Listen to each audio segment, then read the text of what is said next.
This podcast episode is brought to you by OWC, Whisper Room, Spectra 1964, PreSonus Studio One, and Jay-Z microphones. So get ready to rock. If you're unsure about musician order, placement, ask an engineer buddy that does that more than you do. I had to ask somebody, I had to hang around it for a year or two to figure out, okay, this is, quote, the standard of how, this is a great place to start. And that's what I generally try to do. So I have everything set up, clicked out, and a passing signal before anybody ever steps in the room.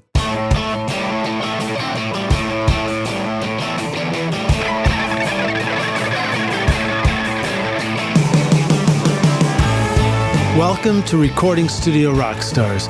I'm Lyd Shaw, and this is the podcast created to help you become a rock star of the recording studio.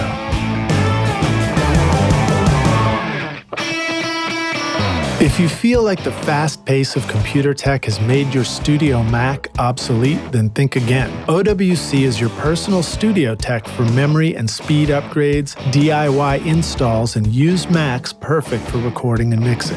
Why ditch your existing computer when you can take your studio far into the future with the Mac you've already got? Learn how to supercharge your studio and find out how awesome your Mac can be at OWC.com so that you can focus on making great music. If you're sick of bothering the neighbors when you're trying to record your music or ruining your recordings with outside noises, but you're not ready to spend a fortune on permanent studio construction yet, then consider getting a Whisper Room ISO booth for your studio. Whisper Room offers an instant solution for a comfortable, quiet, ventilated, portable ISO booth with easy line of sight for recording vocals, guitar amps, or even drums. Get 10% off the 4x4 or 4x6 booth when you mention Recording Studio Rockstars at whisperroom.com. Hey Rockstars, it's your host Lyd Shaw, and welcome back to Recording Studio Rockstars, bringing you into the studio to learn from recording professionals so that you can make your best record ever and be a rock star of the studio yourself. My guest today is Doug Sarrett, a Nashville-based independent audio engineer. He came to Nashville to attend Belmont University and has worked steadily in Nashville recording studios for over 30 years. Doug is also owner of Uno Mas Studio in Brentwood, Tennessee, and a brief list of some of the artists Doug has worked with are artists like U2, Paul McCartney, Bruce Springsteen, Aretha Franklin, One Republic, Vince Gill, Micheal McDonald, Amy Grant, Switchfoot, Glen Campbell, Micheal W. Schmitt, CeCe Winans, Shirley Jones, the mom from the Partidge family, is that right? Exactly. That's awesome, dude. She was great. And then Lynda Carter, no doubt, Wonder Woman herself. Yeah, and she was great. That's awesome. And the Oak Ridge Boys and tons of others. So I met Doug recently at a Nashville Engineers Lunch event, and thank you again to none other than Mr. Mark Rubel at Blackbird Academy for helping make that introduction. And when I checked out Doug's website and work, I was really blown away. So here we are on Recording Studio Rockstars. Please welcome Doug Sarrett to Recording Studio Rockstars. Doug, are you ready to rock, dude? You bet. Dude, welcome to the studio, man. Thank you. Glad to be here. You are just on the other side of Nashville. So what's 20 minutes? Well, I guess Nashville traffic's getting a little trickier these days. Well, it was thinned out by the time I was headed this way. So it was just over 20 minutes to get here. We're good. Yeah. 10 a.m. is a reasonable, I've just outed the time of day, but 10 a.m. is a sort of a reasonable rock and roll. Not totally rock and roll, but it's reasonable enough for studio time. Yeah, exactly. I think. Give us an introduction to who you are in your own words. How did you get started in, a brief introduction anyway, in music and recording and end up, here in Nashville 30 years later with the studio?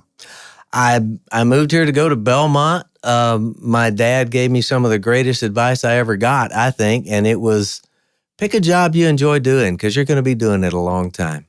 And it was, obviously people change careers, but I just thought it was great advice, and I've always loved music. I've loved the emotional aspect that it has on me, and I wanted to be able to be involved in something that would have that same kind of impact on others. I guess you really came here for school same time I did, because 30 years ago is when I started at MTSU. So nice. we were in competing colleges or something. Yeah, exactly. My first question was going to be like, oh, I didn't know Belmont had a recording program 30 years ago. And then I thought about it. I was like, wait a minute, of course I knew that because I was at MTSU and the other one. Yeah. What was the recording program like back then? And what was, I know that university has changed massively. It has really expanded tremendously over the decades since I was there. When I started, my first session at the school studio was on 16-track. It was the only one I ever did on 16 because you're sitting next to my MCI. Yeah, but it's a 24. Track. Yeah, but I have 16-track heads on. Oh, do you really? Yeah. I never put the 24-track heads on. Wow. I just like the 16-track heads too much. Yeah, they sound great. They do. More tape. It's good. More oxide. Anyway, my first and only session was 16-track at Belmont, and from there on, it was 24-track, and then we moved on to Radar 32-track, ADATs, DA88s, Sony 48s, and now Pro Tools. We had to go through all of it. Oh, man. What a transition. That decade of us getting out of school and our first decade in working professional was such a huge transition for the recording business because, maybe everybody feels that way about their decade, but we went from the time of Pro Studios was the option. Although there were 4-track cassette studios. Porta Studios. Porta Studios. And I guess those had been around since the 70s maybe, or the 80s? Yeah, 70s. 70s cassette versions? I think so, yeah. Because they would take instead of it being 2 tracks in each direction on a cassette, they would take 4 tracks in one direction. So you had a, quote, 4-track system. Oh, so that was the first time you worked with One Direction? No. All right. So, sorry, I'm jumping ahead here. So we went from the 90s were the time that transitioned from the big professional studios as, the only real option to with multi-track tape machines. And, a tape machine at that time, we're talking like $80,000 to $150,000 investment just for the tape machine, and not to mention a console and everything else that went into it. And then along came the ADATs. I remember that as sort of the first alternative, right? Right. And that was huge. That was really groundbreaking because all of a sudden it meant that, and I guess an 8-track ADAT was what, a few $1,000 or something at the point. $3,000-ish, somewhere around there. But that just meant that, there was an alternative to a big expensive studio. Now all of a sudden you could have independent studios, home studios. Yeah. So you could rent. We used to rent ADATs, and then we'd put them in our house and do a session. And I had a rental company, Gear for Days, back in the day, and we rented. Gear for Days was your company? Yeah. I didn't know that. Yeah, wow, what a trip, man. Well, add that to the list. I rented from you all the time. In fact, you guys, I even rented through you for a minute. I think. It was the way that rental company thrived in that situation was people would keep slapping different tapes into their ADATs for overdubs. And so when they got to mix time, they're going, oh, I've got 4 machines, but I've got 8 tapes worth of information. I've got to rent some machines here. Nice. To get this mix to happen. So, we rented ADATs a lot. That's pretty wild, man. I really had no idea that Gear for Days was, and the rental stuff was part of your path. Tell us a little bit about that. What was it like to decide, I think it would make sense for me to start a rental company? Because that's something that still can exist for people today, no matter where they are. Yeah. For me, I was buying gear because I like gear because another great piece of advice I got was if you've got the right tools, the job is easy. And that's true with experience as well. But if you put the right microphone on the right instrument, all you got to kind of do is bring up the fader and go, hey, that sounds great. Let's hit record. Yeah, stick a right musician in there too if you can. Yeah, absolutely. You get the right people, the right gear, and the right instrument, man, your job becomes infinitely easier, and it's much more about music instead of trying to solve a problem. So first microphone I ever bought was the C12, and I bought it from Bill Bradley. Oh, yeah, Bill's great. Yeah, he's worked on a bunch of my mics, my U67 I was telling you. Yeah. Got his capsule in it. Well, I got this, I bought the C12 for $2,200 back in the day. And what was great about it was it sounded good on just about anything. And so whenever I was overdubbing on stuff, I would bring the mic with me and set it up, and people would go, wow, this sounds great. And it did, because the mic sounded great. So I went from there, bought a 47 at a studio that had gone bankrupt, a Bullet Studio. And it worked in my favor because they said that the microphone passed signal, but it was really thin sounding, and they weren't sure what the problem was. So I ended up picking up the 47 for $1,000. You were like, thin sounding. I'm pretty sure I know that's like one solder connection. And it's exactly what it was. It was one solder joint. It was cold probably solder. the plus or minus leg somewhere, like the minus. At the capsule, at the running down. Oh, nice. To get down. So it was a really easy fix. And I think Bill Bradley now, did you try? that fix. Okay, I was going to say I'm not ready to go fix the capsule myself. But I still have it. It's a great sounding mic. It's been on everything from the first 3 Clint Black records back in the 80s to Tim McGraw's first 2 records that, established his career. It was rented for George Jones on the last record he made over at cool. RCA. Nice. And so it's got quite a legacy in itself. And it's still a great sounding mic. I use it practically every time I record. So you found yourself at a certain point with a plethora, I get to use that word, a plethora of recording gear, and you thought, I should start a rental company? Well, my engineer friends would say, hey, are you, man, I need a C12. Are you using your C12? And I went, no, I'm mixing that week. So take off and use it.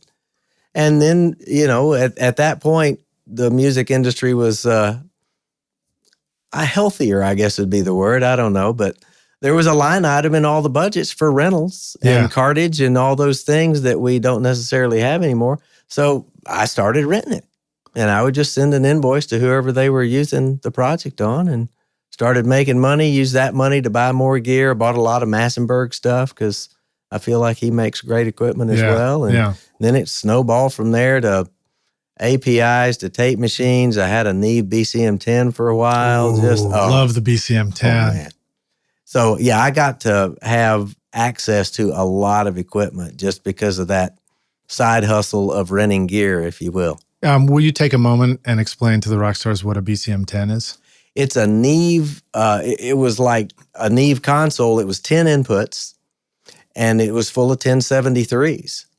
And it was like the entire console back in the 60s because you didn't have more than 10 tracks of stuff. Yeah, so you had your mic pre, your EQ, your fader for mixing. Right.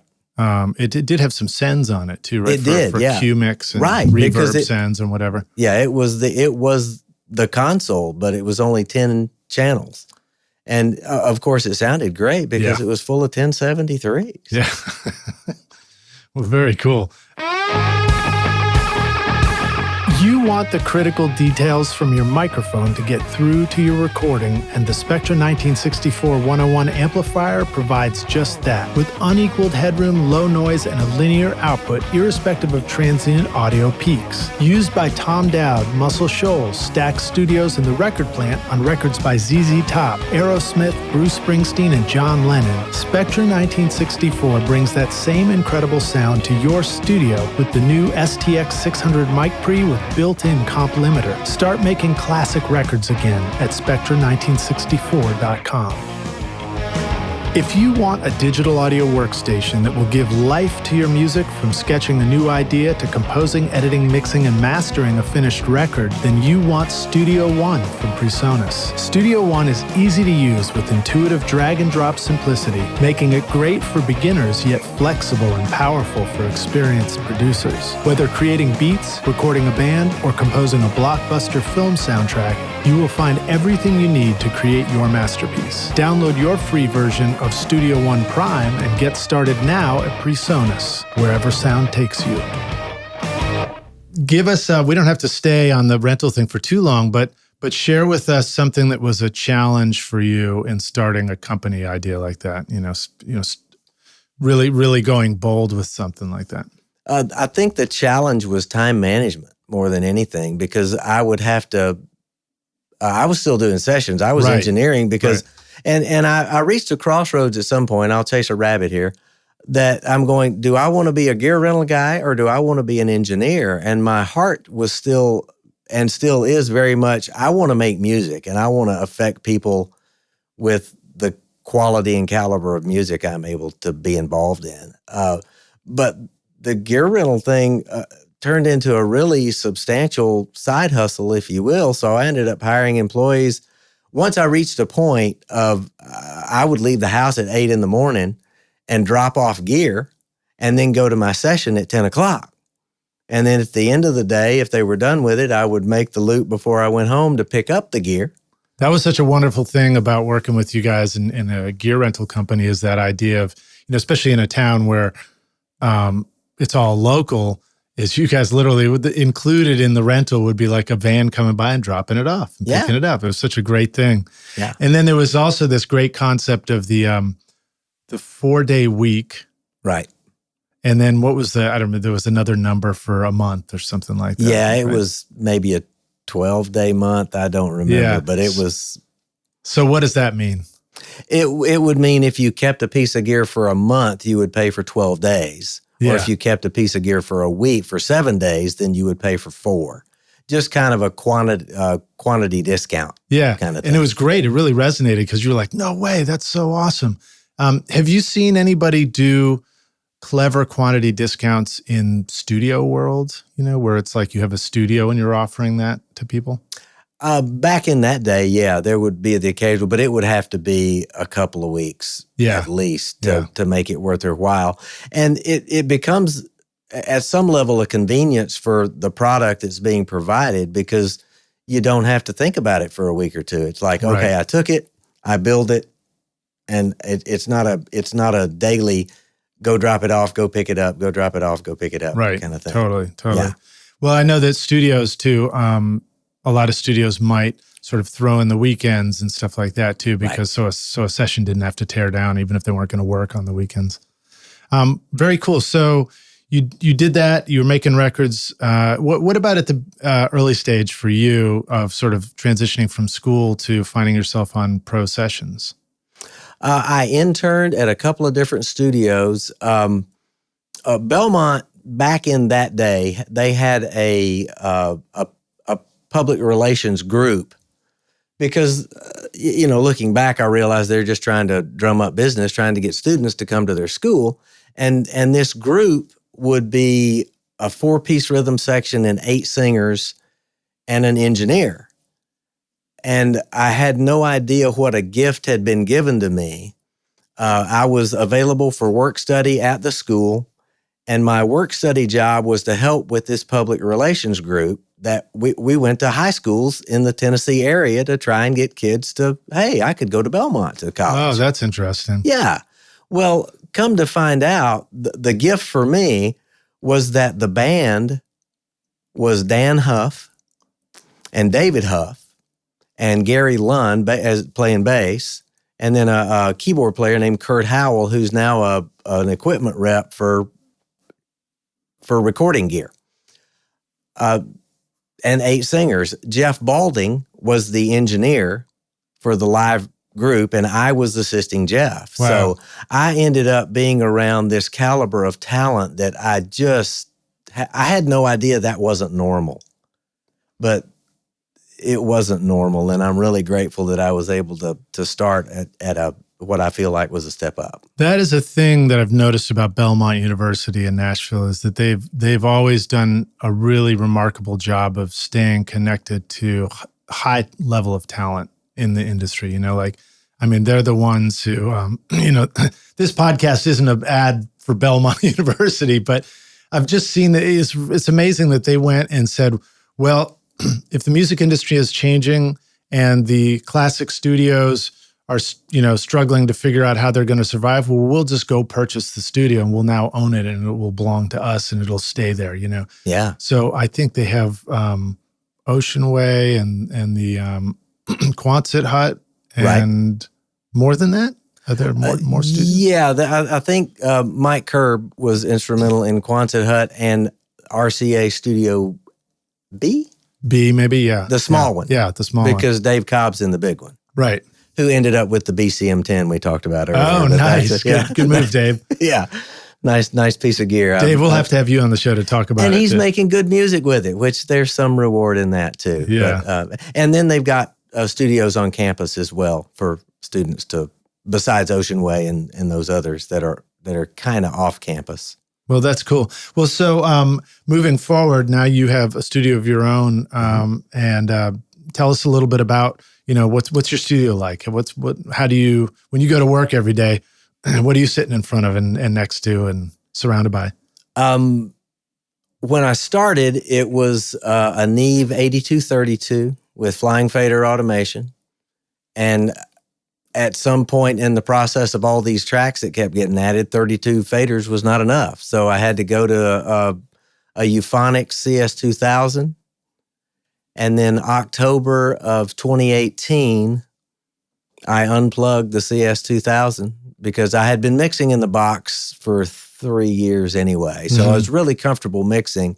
And my transition at that point was, how do I do headphones and all the interfacing of that without a console? Yeah. And was able to set up templates and make all that happen. I've got 2 headphone systems. I got the Behringer 16-track, and then I've got a 2-channel box, which is what the old school studios is the only thing you had.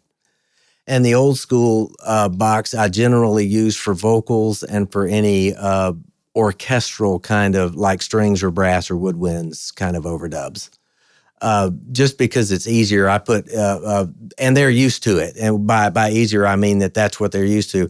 On the left knob is everything except the person being recorded, and it's on the right knob. So if they need... Right, it's just a more me yeah, kind of setup, right? Yeah, if they need more piano on the left knob as opposed to drums or bass, then they ask me and I accommodate that. They don't have a 16-channel box to set their mix for every song. That's the remarkable thing about headphone mixes is I would say 99.9% of the time, what people really need in their headphones and what they really want is just more of themselves. Right. Or control of more or less of themselves. Yeah, right. Depending on how loud they're playing. Exactly. They just want their instrument to be hitting their ear in a way that makes some sense to them. Right. But as you begin to be more advanced with understanding headphones and what you need, then yes, definitely like being able to control some of the other sounds in there, and you begin to become attuned to things that are distracting for you, or that like, you need the kick and the snare exaggerated in order to really like find the pocket or whatever it is. Yeah. And for rhythm dates especially, man, those guys are, it's such a difference maker for the bass player to be able to have an exaggerated kick and hi-hat because they can really lock down to what the drummer's doing. And maybe they don't need an extreme amount of keyboard because that's not going to affect necessarily what they play. Right, exactly. Or vocal. The vocalist is going to certainly want a lot of their voice. They tend to always want that. Yeah. And it's funny when you're tracking, there are times where you need everybody to have a powerful amount of vocal in there because it informs the performance for the band. And then there are times where that vocal does nothing but screw up the timing of everybody's playing. And pitch center. And pitch center, right. Because on a fretted instrument or really on any instrument, you got to hit the pitch center to make it be in tune. And if a vocalist, they can slip slide all over the place, and that's artistic, but it's not necessarily what's best to make the rhythm track be as solid as it could be. Yeah, because there's more, certain performances and songs just have more interpretive pocket and timing around the vocal phrasing. Exactly. Vocal's a little ahead of the drums or whatever, and that can really throw things off. But it feels right for that moment in the lyric for them, for the rush of that is a good thing. Yeah, but it's not a good thing when you're trying to lay a track down. Yeah, yeah. It's a good thing for the composite of the music as a whole, but it's not a good thing when you do have to land only with that kick or right on the one or whatever it is. Right. What's your instrument? Do you play as well? Well, when I moved here, I thought I played drums and learned really quickly that that engineering thing looks mighty interesting because I was never going to be as good as the first two drummers I heard in the studio. Yeah. I mean, I was stunned at their versatility and skill set, sound of the kit, everything about it. It was like, oh man, I could stop eating and just practice, and I don't know that I'd ever be as good as they were. Well, let me ask you a quick question. If you have somebody come along and they tell you that they really love playing, and then maybe the conversation steers towards that, which I've heard many times in Nashville. It's like, well, I play guitar, but I don't call myself a guitar player in Nashville or something like that.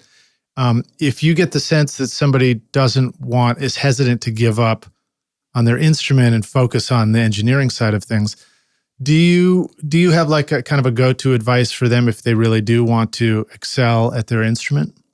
Do you ever get that question?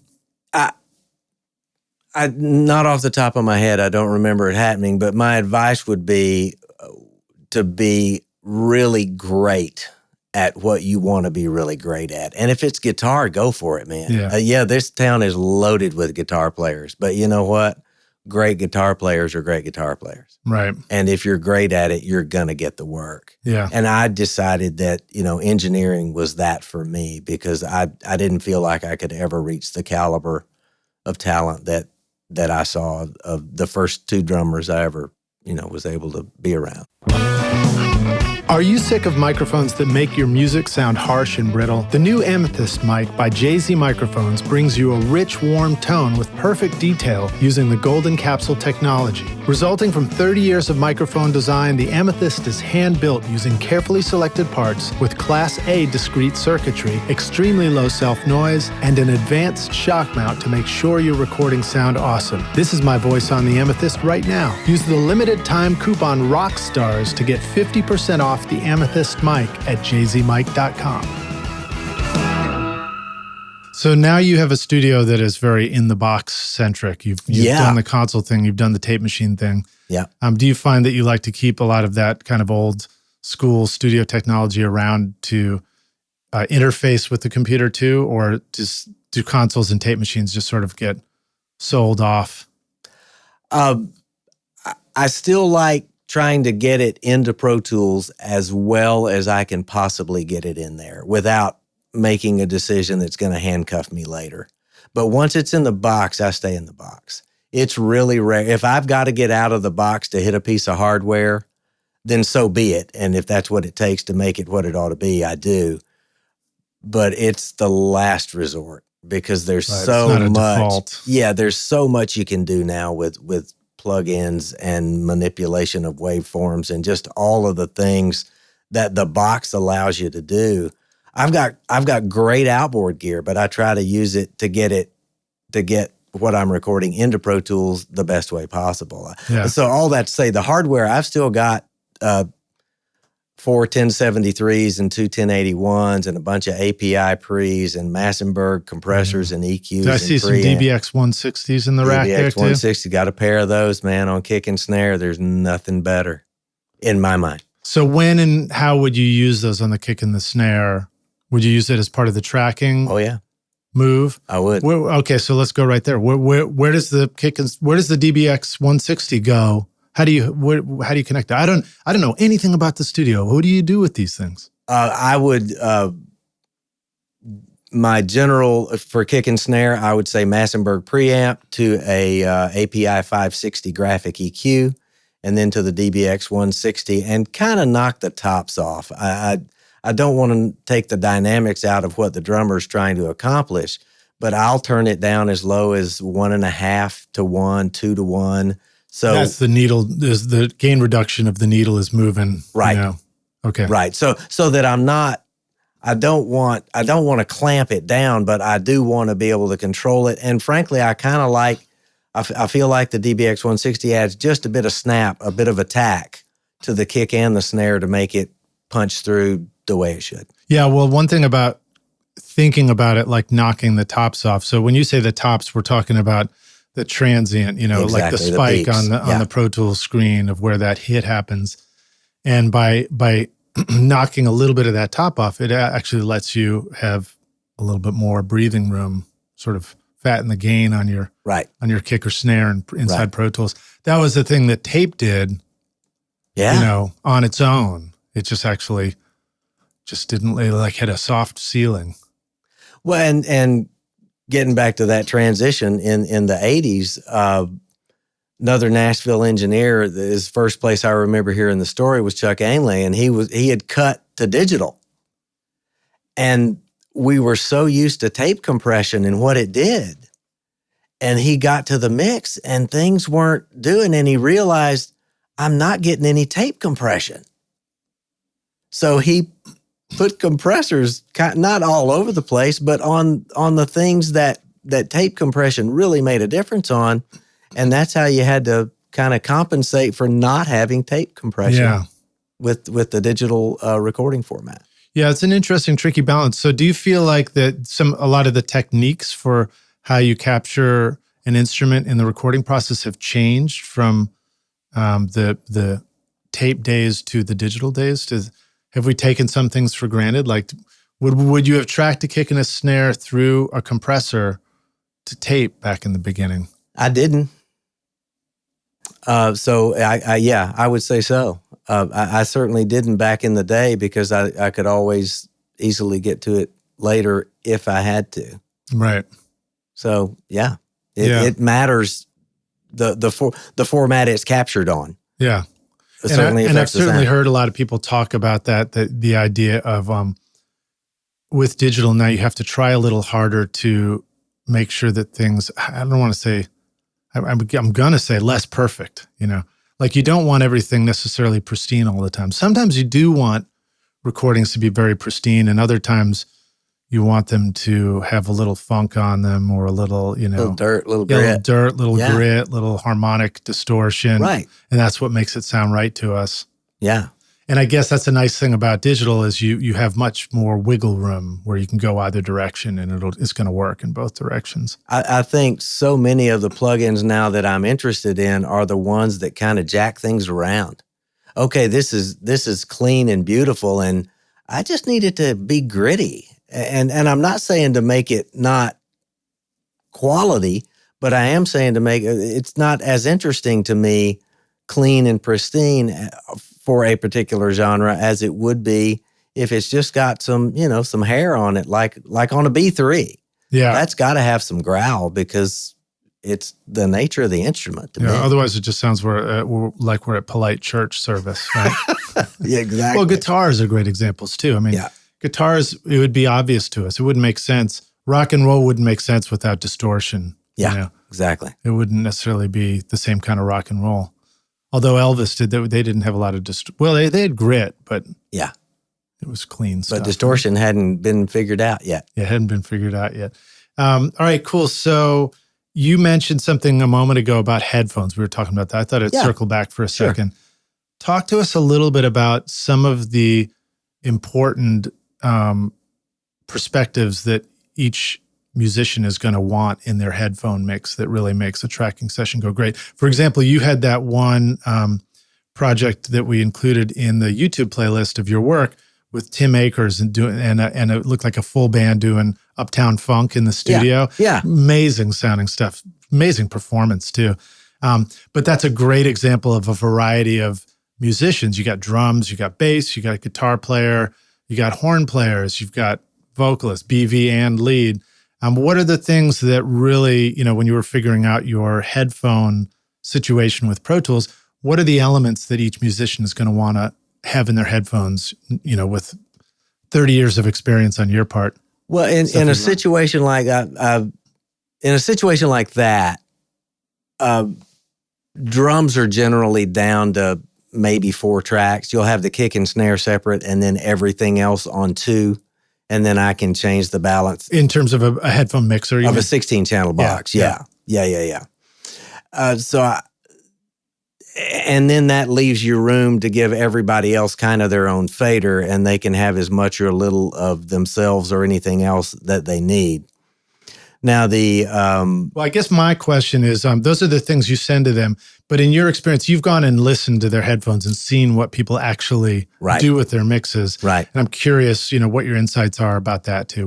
What do drummers end up putting in their headphones? What do bass players end up putting in their headphones? Drummers, generally, I feel like love the click, because even if no one else listens to it, and there are some musicians that turn the click off and they just follow the band so that they don't feel like they're married to that eighth note busting them in the head the whole time, which isn't very musical. If you've ever put on headphones that have a click going, especially the first time you try and play to a click. Yeah, because it's relentless and it doesn't move, and you can say whatever you want, but it's the king as far as tempo goes.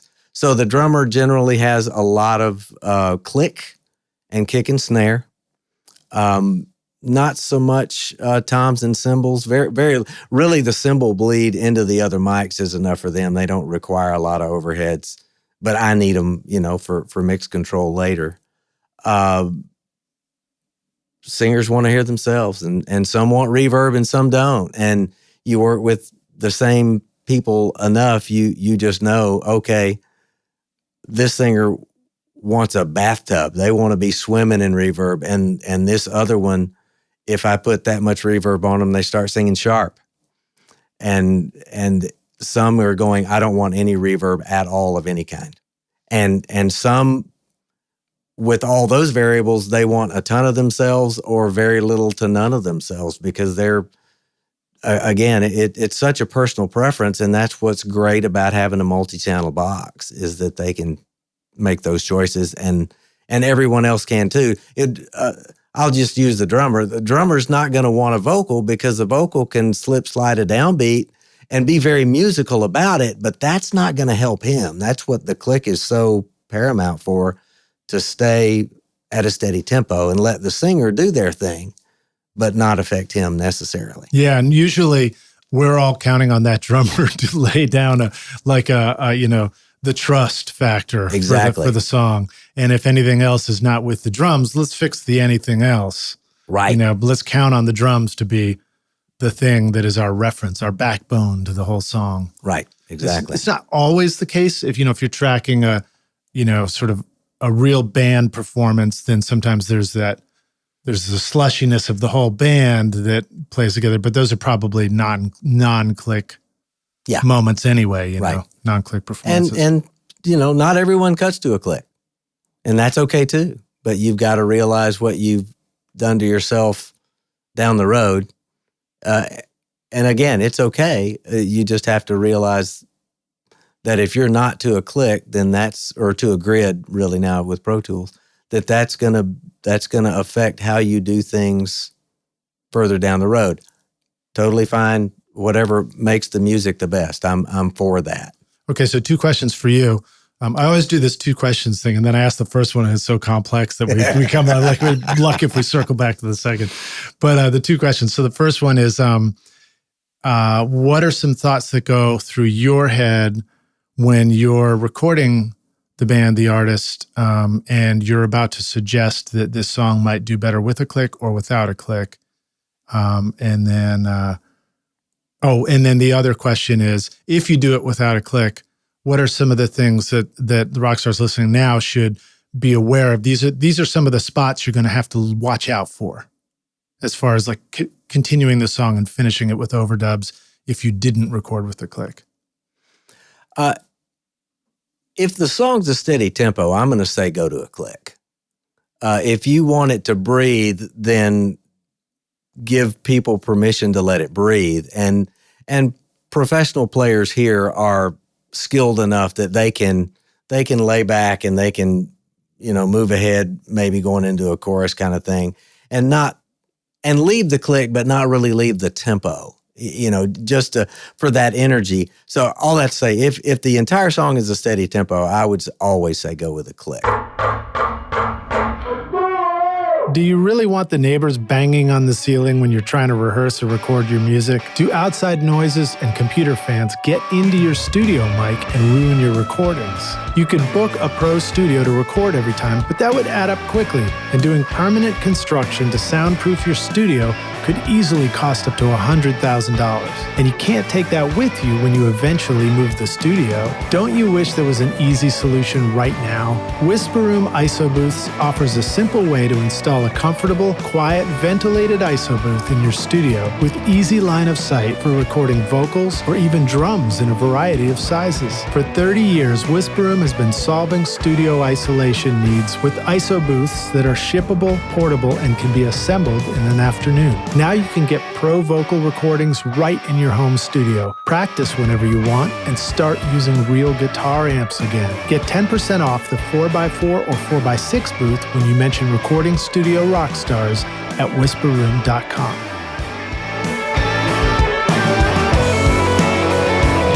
If you're using a Mac in your recording studio and you're tired of feeling like the studio setup you worked so hard to create is becoming obsolete too quickly, then Otherworld Computing is the solution for you. OWC can help keep your existing Mac and studio current and relevant so that you can make great music. Whether you need to upgrade your RAM, install an SSD, add more connectivity, or simply find a great used Mac, you can get the most mileage out of your studio with OWC. Offering a vast library of DIY install videos, 24/7 friendly support, and free shipping in the US on most items over $49, there's no need to get frustrated when you can achieve the speed to create and the capacity to dream at OWC.com.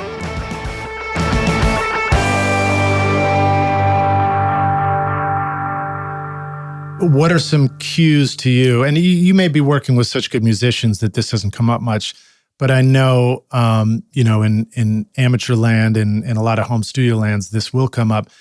Starting, oops, we got the wrong tempo on the click.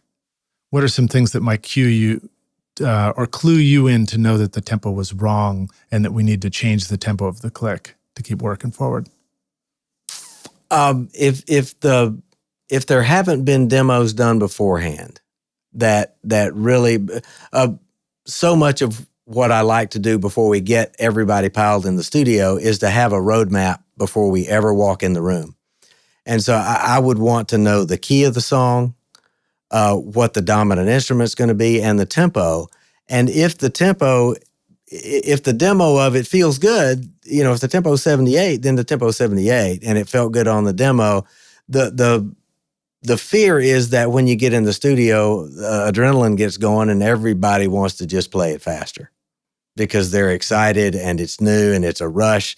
So they're going, oh, the click's holding me back. And you're going, yeah, but it felt great beforehand. Don't raise this thing 5 beats a minute because you're excited. Which is a reminder of the power of keeping that demo close at hand during a tracking session. Yeah. That was a tough one to learn too, is like, because, there was a long time where to listen to that demo again, you had to switch a button and flip over and play it back. Now, of course, the lesson I try to always remember is import that demo into the Pro Tools session. Yeah, have it on a track. Sessions. Hold on, guys. Let me play that back for you one more time. Also, turn the level down because it's probably going to blow up their headphones when you press play. Yeah. But I'm with you. I always, I've set up my session with the demo in it and use that as the BPM reference. And by and large, it's going to win most of the time. Yeah, I'll keep checking it, right? Yeah. I'll chase a quick rabbit before we get to your second question. If you don't cut to a click, you can go back in Pro Tools and lay a grid after the fact. Right. Which is crucial if you're doing any kind of like big orchestral thing. If you've got 20 to 40 people on the floor and they can't find the downbeat because you didn't cut to a click and you're having to pay all those people X number of dollars an hour, that's a really expensive lesson to learn. So if you can grid up before you get there and then generate a click for them to follow and say, it's not in tempo, but here's a click to give you a reference so that you've got an eighth note to know where the downbeat's going to fall. Right. It's going to save everybody time, which inevitably saves you money. Can you, I don't mean to put you on the spot, but can you give us, just describe how you would do that in Pro Tools from memory? Generally with the tab to transient, and either on the kick drum or on the bass, depending on tempo-wise what's going on. And you can go in after the fact, and you're basically every bar you're going to drop a marker. Right. And you'll look at the tempo, and since I said 78 earlier, let's just go with that. So the song starts at 78, and then they maybe speed up into the chorus. So you're going to see 79, 80, 81, different bars with different BPMs. But it still gives you an eighth note reference enough that you're able to follow this ebb and flow of the track. So are we using Beat Detective? I don't. Something like that. So it's a manual thing, kind of. Yeah. Okay. Yeah. So it's really quick with tab to transient, man. It's really fast. Right. All right. So you tab to the kick of the first bar of the verse. Right. And then what do? You do drop tempo marker right there. You drop a marker there. Do an Apple I, and drop a marker there, and then the next you go for a bar, and the next kick drum on the downbeat of that bar. You drop a marker there and Apple I it, and it will give you your BPM for that bar. And then you just do a bar at a time. And the Apple I would be, you do a selection from the previous marker to the new marker. Right. And then do Apple I, and it's going to extrapolate the tempo. The tempo for that bar. For that bar. And then you do it for the next bar. And it's really, once you get the keystrokes down, it's really fast. You can do it in 5 or 10 minutes. Cool. Awesome. Yeah, I'm not doing that at all. So I like that. Oh, because I was going to say one of the challenges is you need to know when to start the song. If you don't have a click, you need some sort of, people don't always leave you a count off when there's a click, they should. And then also when there's pauses and breaks in there, there's any kind of a hole, and then the band starts all together, you need that count off right there. Yeah, any kind of click reference to know. And it doesn't have to be a tempo as much as I just need, 3 clicks to come in on the 4th click. And I always know on the 4th click, that's when the downbeat's going to occur, and I'll hit it every time. So this is a nice lesson I learned about drummer count-offs. And it's always funny to me how sometimes some drummers who aren't used to playing with the click might actually struggle with actually counting off a song. I have a buddy who's a great drummer. He's one of my favorite drummers, and he can't cut off a song to save his life. That's all right. But counting off. So if the drummer is going to count off the song, I've learned that a great one is, stick, say 1, 2, 1, 2, 3. Don't do a 4. Exactly. Leave a gap and then come in together. And what that does is that just leaves make sure that there's no room echo continuing right up to the downbeat with the drums. You've got just like open air for that last beat. So that was a nice trick. Yeah. And then another trick that I'll do is if the song starts, maybe a guitar started the song, maybe I'm playing and I started it, and it's just like, dun, dun, dun, dun, whatever it is, you can go in and I'll just grab the first bar or whatever feels like the first steady bar of the guitar, and I'll copy that and paste it on a count-off track so that it leads the other guitar, and turn it way down and filter it, make it sound different, so it's really obvious that like you're hearing the good instrument play, and then there's the downbeat.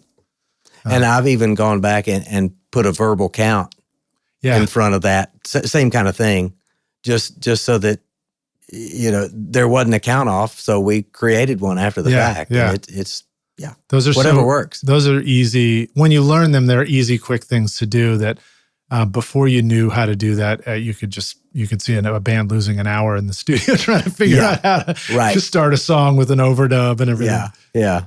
Okay, cool. So let's see the other thing. So I think we kind of covered all the click questions, didn't we there? All right, dig it. What should we talk about next? Well, you mentioned the Tim Akers and Smoking Section video. Yeah.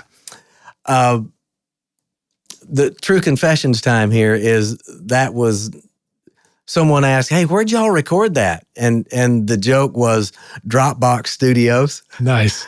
Because it just got passed around. It just got emailed. Really, it's not a band performing? No. Wow. And what about the video? Did each of them shoot their own video? No, that was all done for the most part together. Yeah. The brass and the vocal, the rhythm was together, and the brass were together, and the vocals were together. Well, it's some great stuff. And the brass were together. They were recorded together. I wonder if they were recorded in the same way that you see in the video, where it's like they're sitting next to each other and stuff. Well, yeah. They were all at the same time. All the brass were together. Let's talk about recording brass. Okay. What's some stuff people need to know? Like, they're really if you're loud. an engineer, you're an engineer, God, they're like, we just bringing in a 3-piece brass section. They come into the studio. I remember it scared the shit out of me. I'm like, I don't know what to do with 3 brass players. Like, how do you record these guys? Do you isolate them in different rooms? Do you put them all on one mic? Do you give them different mics? What are some thoughts about ways to record brass? Maybe in your experience in a big old studio or even in like a home studio environment? I've done both. And if you have the square footage, I would do close mics and room mics just so that you have the flexibility later. That is one of the beauties of Pro Tools. There was a time when I was doing full brass to 24 track, and I didn't have a choice but to, give it your best shot because you're not going to get a second shot. But with Pro Tools, being able to do a close mic and a distant mic and able to blend, bump a downbeat, tune whatever later, it just makes for a better product. And I think what you're hinting at is this idea of like, you may not know immediately, like, how is the brass sound supposed to live in this track within the mix? Exactly, and the close mic and the distant mic sound, they're totally different perspectives on it, right? Right. One, the distant thing in my mind is really very symphonic. And if it's that kind of song, then good for you. You've got room mic set up and it will fit right into that symphonic setting. If it's Uptown Funk, man, you want it tight and in your face and punchy and bam. And you want to hear the detail and the spit on the horn and the mouthpiece and all that kind of stuff. Right. By and large, I use ribbon mics for brass. It's not a hard and fast rule, but they just sound good. Yeah, yeah. And don't park them too close to the bell. Live-wise, that's a completely different animal. But for studio recording, I would at least leave a foot or 2 or 3, depending on the instrument, and frankly, how loud the player plays. There's a trombone player here in town that, man, he just knocks my head off. His level of dynamic is different than the other guys, and you have to accommodate for that. Yeah. Who is that? I'm not going there. So I want to keep my friends. All right, sounds good. If you were in a home studio situation, you're like, oh man, I don't have any ribbon mics. I need to get one, but I do have a dynamic and a condenser. What thoughts might you advise somebody about those 2 choices? I would go to condenser for trumpet and sax. You can get away with a dynamic on a trombone that actually sounds pretty darn good. Believe it or not, a 421 sounds pretty nice on a trombone. Nice. And right, cool. You would not think that because I think kick drum mic or tom mic or something like that with a 421. Even on a given day, a 57. Again, it just kind of depends on the player and what you're going for vibe-wise. All right, cool. Well, Rockstars, we're going to take a break for a minute. We'll come back in for the jam session, the second half. We're going to talk about working with Al Schmitt, One Republic, and Switchfoot of all things. So we'll see you guys in just a minute for the jam session. Reminder, we've got links to what we're talking about in the show notes, including a YouTube playlist where you can go check out Doug's great work and go listen to these amazing records. We'll see you in a minute. Cheers. You know what it feels like when inspiration hits and you want to capture your great song idea, but then the studio gets in the way and it's just no fun anymore. Wouldn't it feel awesome if you could simplify the process of producing your music from inspiration to final masterpiece? PreSonus Studio One is a powerful digital audio workstation that helps you compose your music with a complete collection of virtual instruments for keyboards and drums, MIDI tools for hip-hop, EDM, and film, a flexible sketchpad with chord charts and key recognition for songwriting and arranging, and classic effects pedals and amp simulators for guitar and bass. With 37 high-quality effects plugins, integrated Melodyne, and drag and drop flexibility, you can easily edit and polish your mixes. And Studio One is the only DAW with a built-in mastering studio so that you can take your record from writing to radio ready all in one place. Download your free version of Studio One Prime and get started now at PreSonus, wherever sound takes you.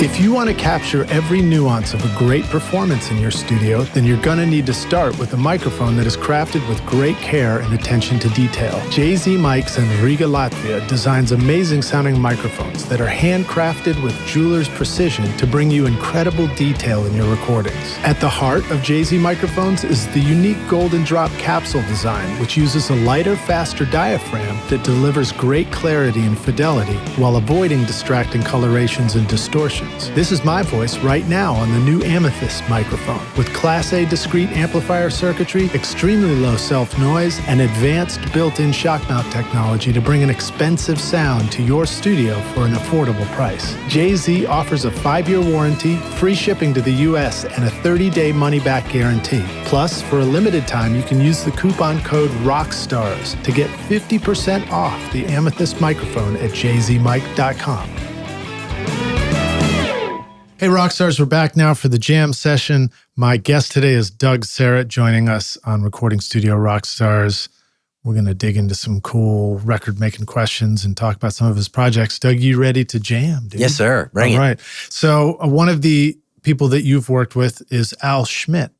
Talk to us a little bit about what some of those projects were and, share a story. Sure. Samsung launches a new phone every year, it appears. I think they all do now.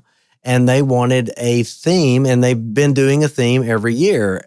And they needed to record a theme song, so when you fire your phone up, this music plays. And I got called to do the recording of that. The guys flew in from Korea to Nashville. We recorded at Ocean Way. It was a 40-piece orchestra. Yeah, that's so you shared a video with us, which is in the YouTube playlist. Exactly. It shows that whole setup. It's really cool. It's crazy that a company is willing to hire 40 people in a studio to have a theme song for a phone. I mean, that kind of boggles my mind at some level, but I love it because it's certainly unique to what it is. All that to say, I got to do the recording of this 40-piece orchestra and made sure I had talked to Al on the phone before we recorded, and we set up outlier mics so that he could do a surround thing. I had 4 C12s in the corners in Omni so that he could add any kind of ambience and big that he wanted, and then the close mics for what we were doing. The one thing I learned from Al talking with him was that the spot mics, the close mics, if you will, that I had a Decatree and then the C12s and then the 67s by and large for the spot mics. Oh, okay. And he told me to put the 67s in Omni. And I said, doesn't that kind of negate the whole spot mic aspect of a microphone? He said, well, sort of, but they sound better. You know, what's cool is Steve Genowick, also on the podcast, talked as well about working with Al. Okay. And same thing. You guys both learned from Al that the power of having all these mics, when they're in Omni, you can have more or less of them. They can, pan over each other, and they don't phase out and get all weird amongst each other, right? Right. It doesn't get smaller because that generally, if you're turning up spot mics, you're taking away the bigness of the sound because you're trying to get that specific instrument, and generally it shrinks down. So, by and large, he used the Decatree with with the C12s for the surround and just a little bit of close enhancements, maybe to grab a specific, like a viola line that may have been a melody or counter melody at whatever point. Well, so I noticed also in a different situation, but I was doing drums in my dead room, and I had my tube mics in cardioid for overhead. So I was doing kind of like a Glenn Johns thing, one above and one over near the floor tom. And there was a harshness to the cymbals. I was like, man, what this is, I thought, well, I'm in a dead room. Why don't I try them in Omni since there's not much room to pick up anyway. And sure enough, I was struck by like how it took a harshness off the edge that I didn't expect. So the top end opens up really dramatically when you go to Omni. You can look at the curves on what Omni does versus cardioid, and it's an openness and an air it's really beautiful. If you can afford to deal with the leakage, it's a great thing to have. Yeah, and I guess one trick that we forget about is with Omni, you can get as close as you want to stuff because you don't have the proximity effect. Right. And that's how you have less room. You just get closer to the instrument, right? Yeah, yeah. Cool. So C12's in the corners, a Decatree. Tell us what a Decatree is. Decatree is a microphone placement that was developed by the Decca Recording Company, I think in the 40s. I'm sure the Google would have access to that and you can learn all about it. But generally it's M49s. And I take it back. Mistake there. It's an M50, which is an M49, but with an acrylic dome in front of the capsule to make the top end shelve out. It goes to Omni the higher the frequency is, but in the lower frequencies, it's cardioid. Interesting. In engineering design, I think it's brilliant, and it is really the sound of a Decatree.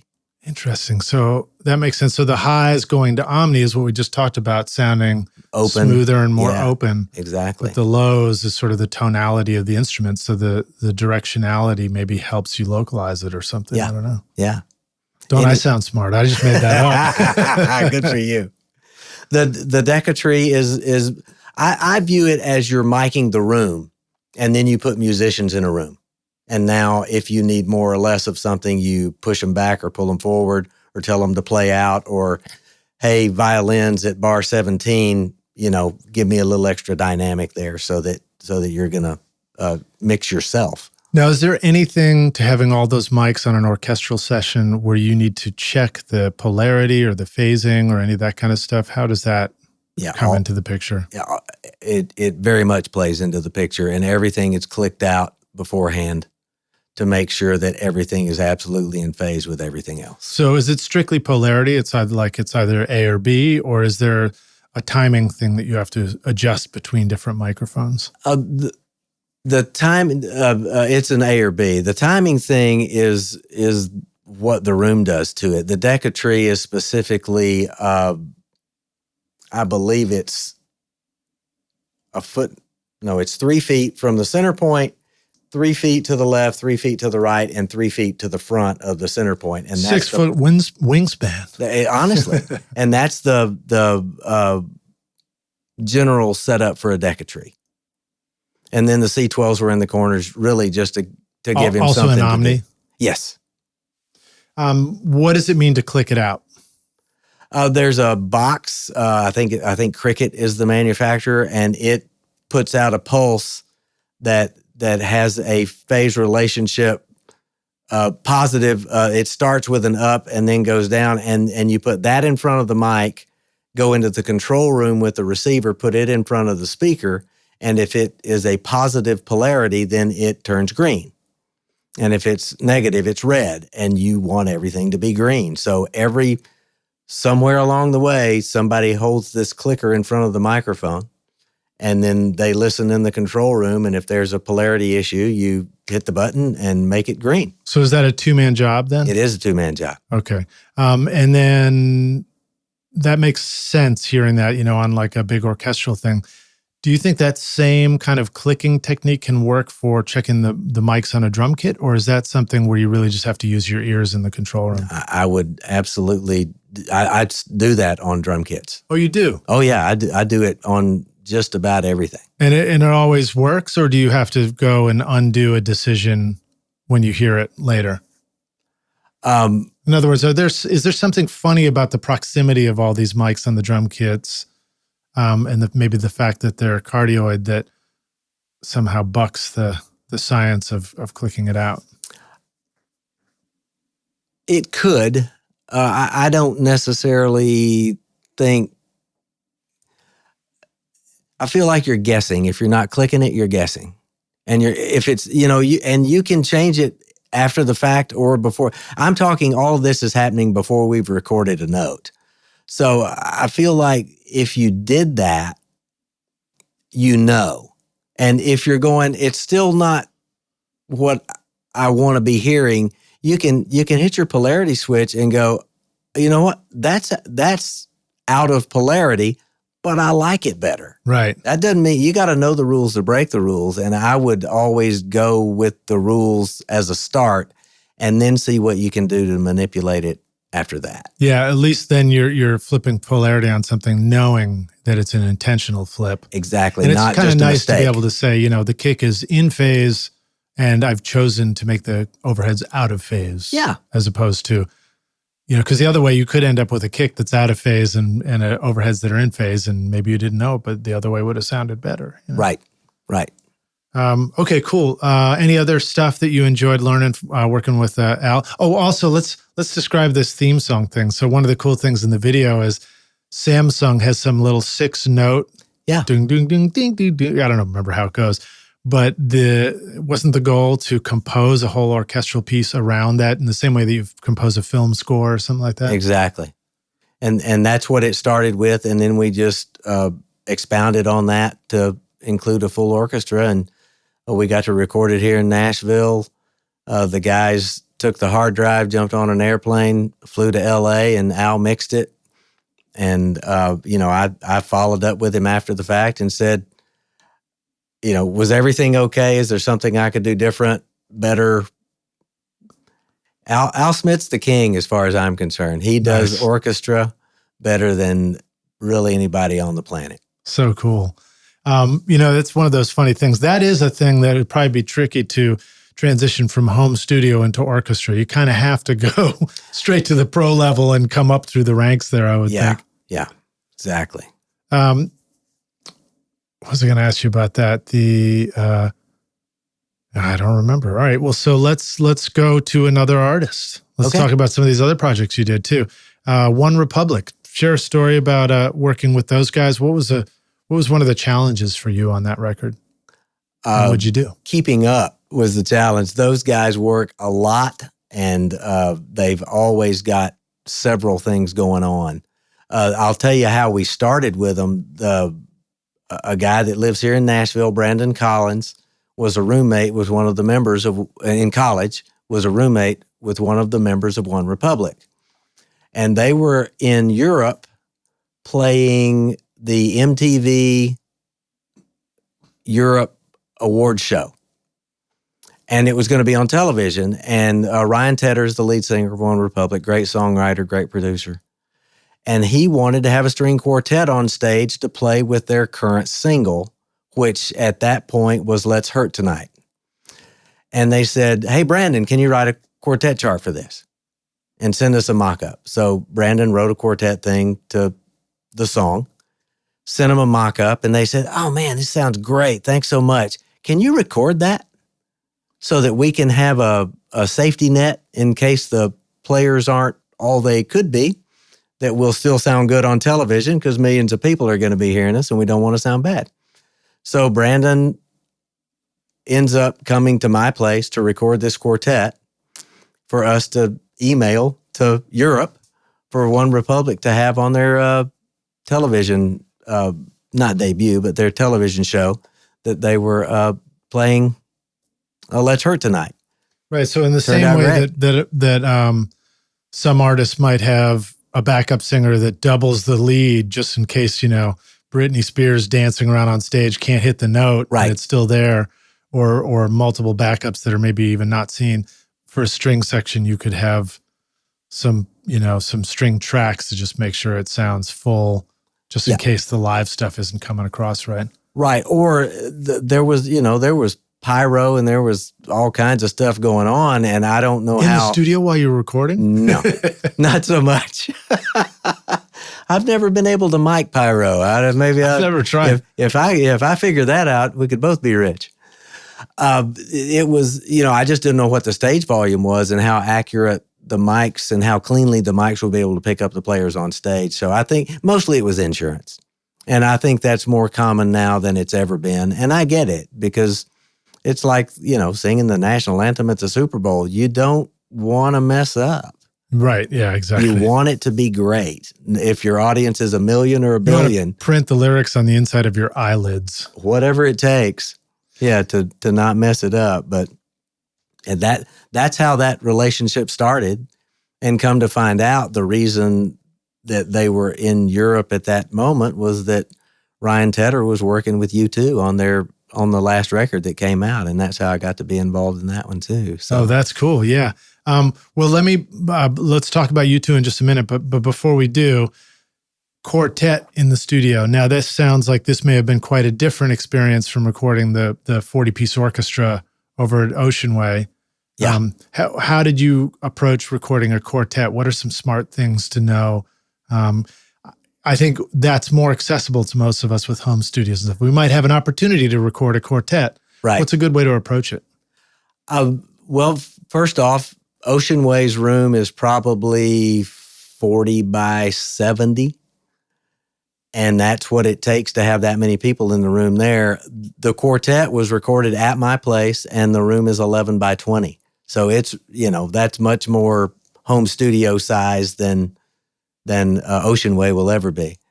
I still subscribe to using as few mics as possible in that kind of situation, just for the phase thing that we talked about earlier.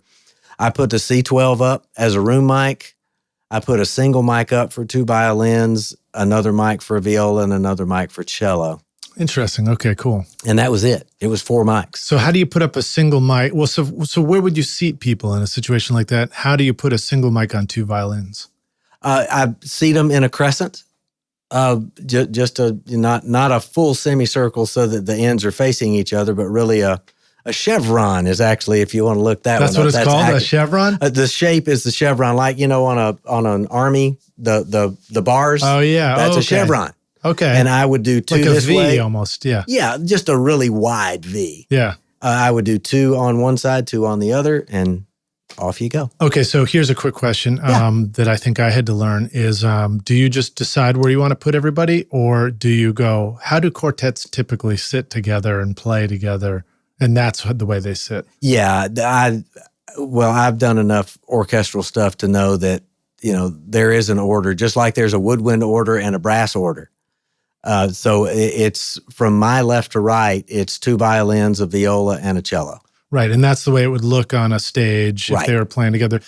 To rearrange that without being aware of it, would it be a bit like miking up the drum kit before the drummer gets there and he's like, why is the hi-hat behind my stool and why is the kick drum over to the left, Yeah. It wouldn't make any sense. And it wouldn't, and they're very used to being in that order. So I think it would be uncomfortable. I'm making assumptions, but I think it would be uncomfortable for them to have the cello in the middle and the violins on each end. I can't imagine that they would be comfortable playing in that situation. Yeah, and so that kind of topic, I don't know how often we run into that, but it's just that reminder that, when you know as an engineer what the musicians are going to need, but the first time you do it, there's all these opportunities to learn, like, okay, well, I should ask the musician, how do you normally like to play your instrument? Let's start with that. I even will ask a musician, I'm like, hey, cool, do you have an upright bass? Do you have a favorite place to mic this upright bass? Yeah. Let me start by checking that out. Sure. Because they might know. They do. They know. Or even a drummer, you could ask that. Because a drummer might be like, oh, I hate the standard modern thing. I like it if you put a ribbon up here and a ribbon down there, and that's it, Sure. During the height of record making, Tom Dowd, Muscle Shoals, Stax Studios, Ardent Studios, and the New York City record plant all turned to one company to build their consoles. That company is now Spectra 1964, carried on today through Bill Cheney and Jim Romney. The extremely stable, high-speed circuit design of the 101 amplifier provides unequaled headroom, low noise, and linear output irrespective of transient audio peaks, giving you cleaner, punchier, dynamic recordings. Spectra 1964 brings you the sound of ZZ Top, Aerosmith, Bruce Springsteen, King Crimson, John Lennon, and so many more. Created by the missile engineers who were central in rolling out the systems that protected the free world for over half a century, Spectra 1964 literally brings rocket science to your studio. With the STX 600 mic pre with built-in complementer, full-frequency passive BBDI, and C610 dedicated complementer, start making records that last a lifetime at Spectra1964.com. What are some other things about setting up for the quartet? because, if you're doing that, they're probably showing up. They're probably on the clock. You probably don't want to waste anybody's time. As an engineer, how could you start setting up for that and have everything that they're going to need so that you're mostly ready for them? Well, if you're unsure about musician order, placement, standing up, sitting down, stool, chair, all those things, ask an engineer buddy that does that more than you do. And well, I hate to say it, but that's you this time, Doug. Well, that's okay. I had to ask somebody. I had to hang around it for a year or two to figure out, okay, this is, quote, the standard of how, this is a great place to start. Yeah, exactly. And that's what I generally try to do. So I have everything set up, clicked out, and passing signal. I've already done a headphone mix before anybody ever steps in the room. So that means you go out there and you put the headphones on for each musician and you listen, you go, that sounds about right. Yeah. Yeah, I'm listening to the mix that they're getting, not through the speakers in the control room, but sitting on the floor because, things break. Headphone boxes go bad. Yep. And if you've got extension cables, cut out the left and right. Sure, or swap them.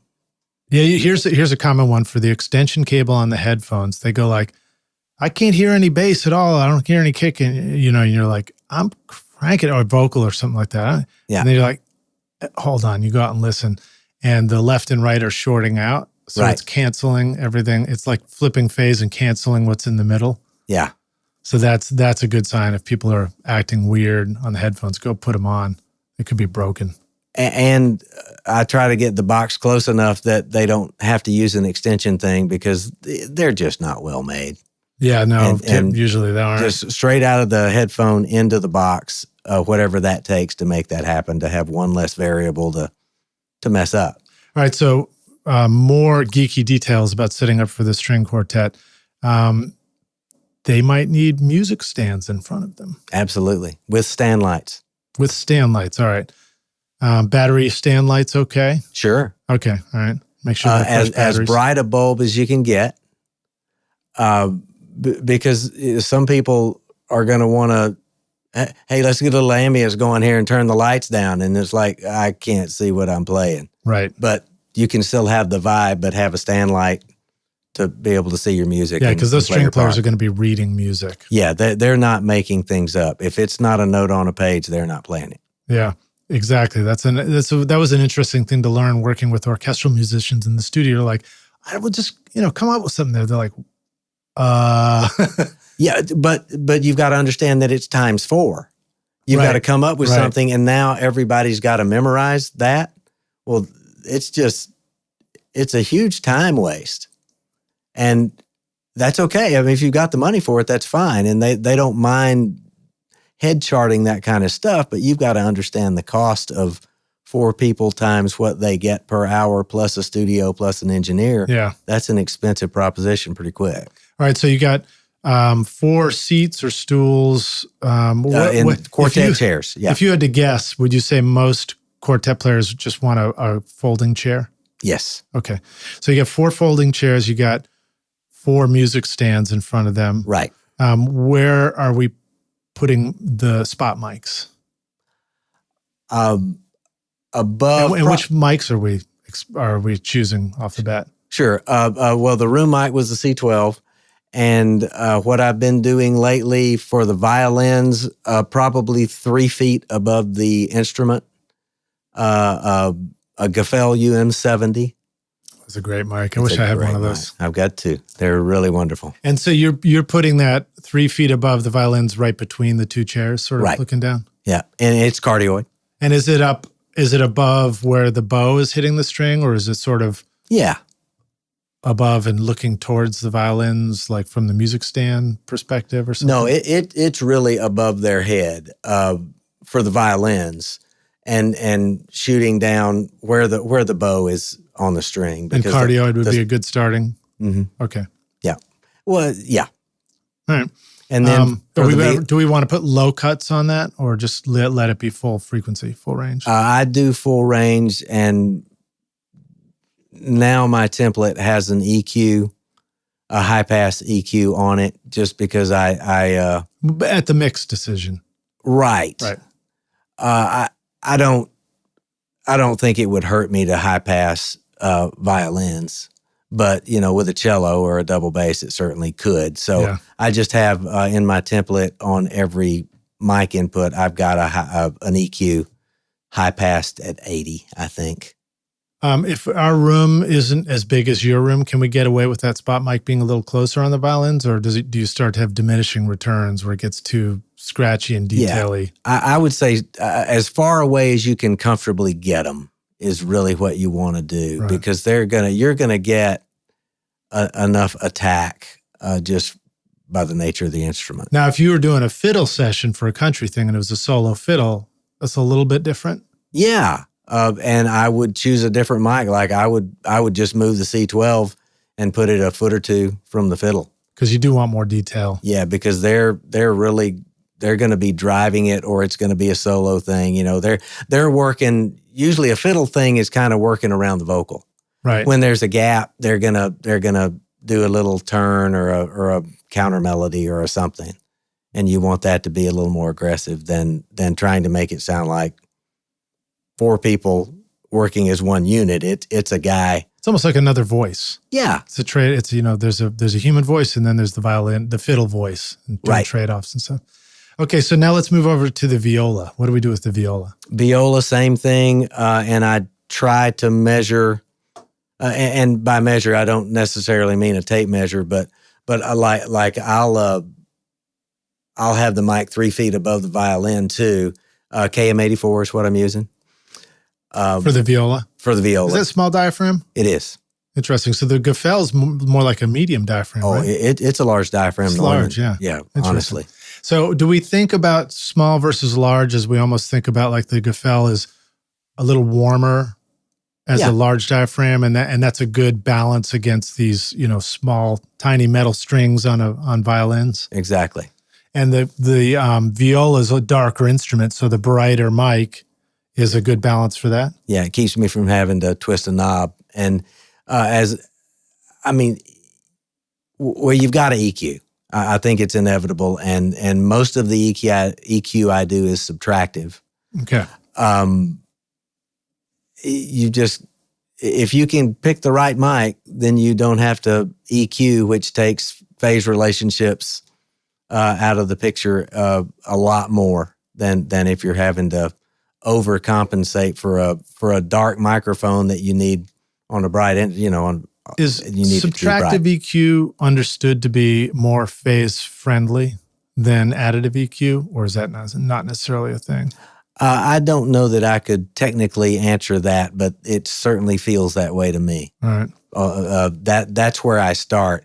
If I've got an instrument that's dark, I will subtract some of the darkness before I will just add top end to compensate for how dark it is. Yeah, it's a really fun first-time discovery, too, when you begin to do that. And you're like, that sounds brighter, and I didn't add anything. Right. It's got rid of some stuff. Yeah. And then, of course, you end up bringing the level up after you do that, Sure. too. Probably compensate. In the same way that compression is really making quiet things louder, even though technically it's making loud things quieter. Right. Right. Okay, so then we move over to the, how about the mic stands? What's the smart position for the stands? Are they behind the players looking over their shoulders toward this spot? Or do we need these big Atlas stands that reach well over the music stands to get that 3 feet above? Or do we just, these are the dumb, awkward questions that we run into when we're trying to mic this up in our studios, our home studios. Yeah. I've got Atlas boomed. I mean, it's back to the Gear for Days thing. I just felt like if you have the right tool, it makes your job infinitely easier. And to have an Atlas boom versus a tripod with an arm on it, I'm not really excited about putting a particularly expensive mic on something that can be kicked over pretty easy. Yeah, you're saying that I shouldn't put my U67 on a $10 mic. You can do whatever you want with your mic. Teetering over 3 feet over violins that might be from the 1700s. Right. That cost hundreds of thousands of dollars. Yeah. Yeah. That might be a problem.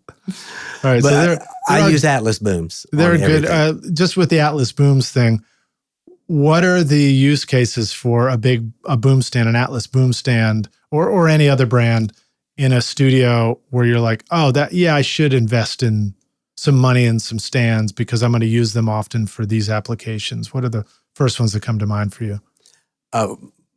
Microphone brands? No. The use cases for big, tall mic stands.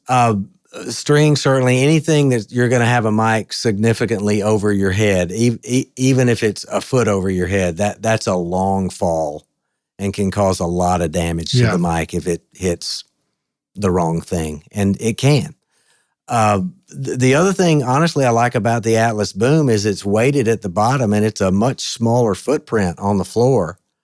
So the triangle legs take up twice the space. Yeah, more to trip on. Yeah, the likelihood of it getting kicked or knocked over, and it's a lot easier to knock over a tripod leg than it is a heavy bass weighted Atlas. And drum overheads probably, right? They're probably useful for absolutely. Drum overheads. So drum overhead, string stuff, getting the mic up a little bit high, room mics. Yeah, depending on what you're miking with the room mics, but any of that.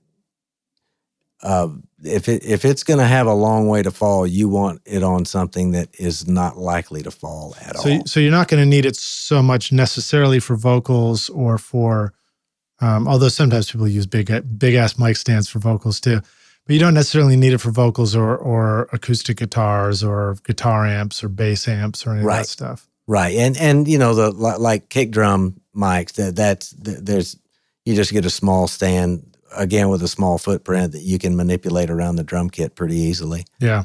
The overheads for sure. I like using a big Atlas boom because I feel like I can get the mic in front of the singer, and you may have experienced, sometimes singers get a little demonstrative with their hands, and they end up knocking your mic stand, and it's like, oh, it was so, it was a great vocal, and now we got to redo it. Thump in there, and you got to do it again. That's why I set up this stand the way you are, right there, where I take a tripod stand, I go up as high as I can and come down at an angle, and it leaves more room for your hands to move around underneath it. Right. Hopefully. And we still knock them, though. Well, sure. I mean, it's going to happen, but you try to do everything you can to not let it happen.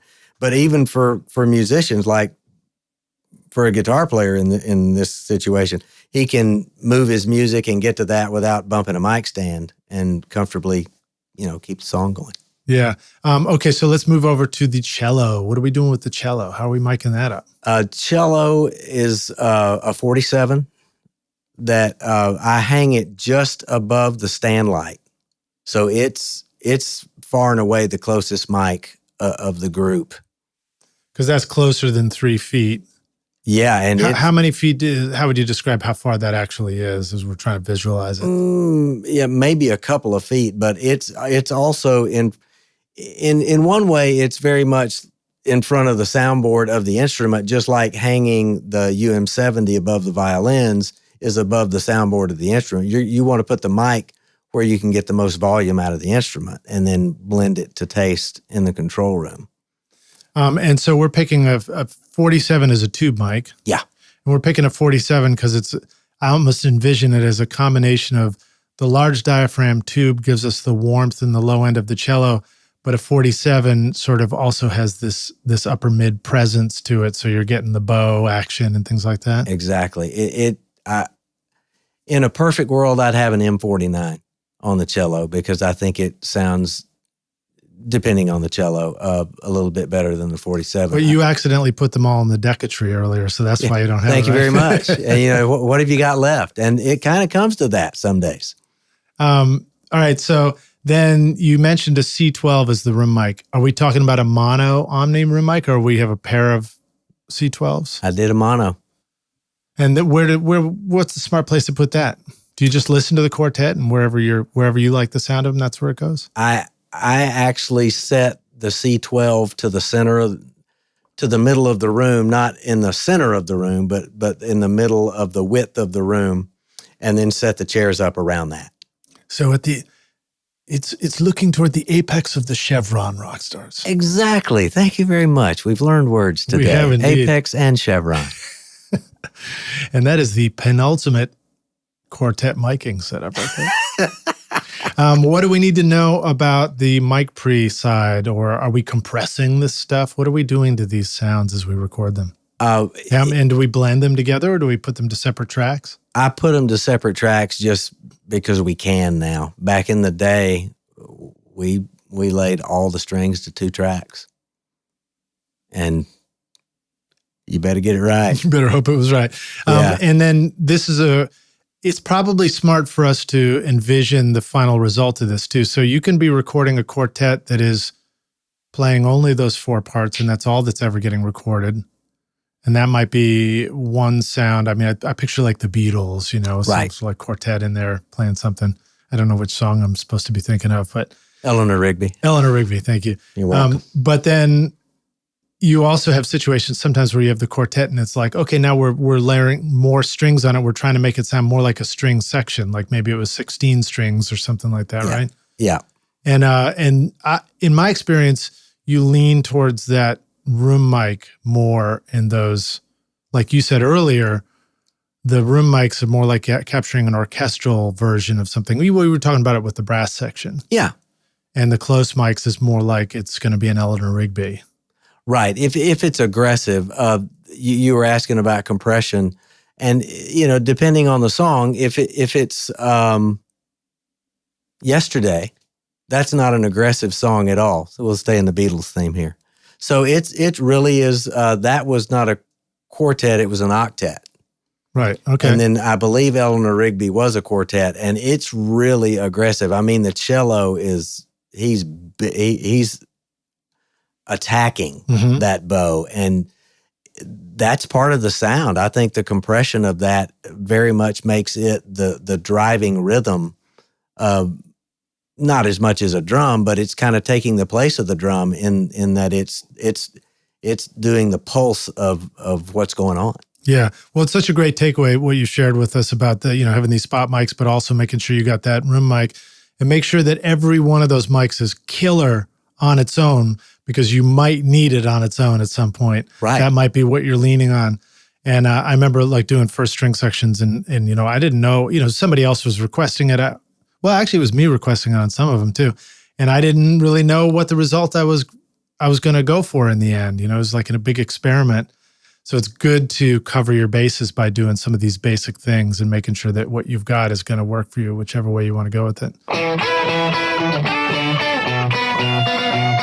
Want to record killer drums in your home studio? Rockstars of Drums will show you how to record, edit, and mix pro-sounding drums with a Nashville session drummer in a Grammy-winning studio. Want to start mastering your own records? Rockstars of Mastering walks you through exactly how I mastered my own record using nothing but plugins in PreSonus Studio One. Want to learn how to create a mix that doesn't suck but rocks instead?